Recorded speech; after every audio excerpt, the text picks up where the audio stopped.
Hi hello guys, welcome back to our channel. So ఈరోజు 8 వసంతాలు అనే మూవీకి అయితే వెళ్ళాం. నాకైతే చాలా నచ్చింది గైస్.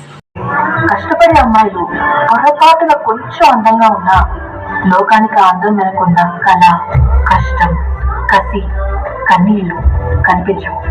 అంతా అందం వల్లే వచ్చి అనుకుంటారు. అసలు అందం అంటే ఏంటి?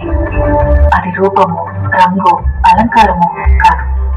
ఏ ఒక్కరి జడ్జ్మెంట్, అభిప్రాయము కాదు. ఒక కవి వర్ణనం, చిత్రకారుడి బొమ్మ కాదు. మరేంటది? అందం అంటే గుణం. అమ్మాయి నా ఉండి చెప్తున్నా, I don't want people to call me beautiful.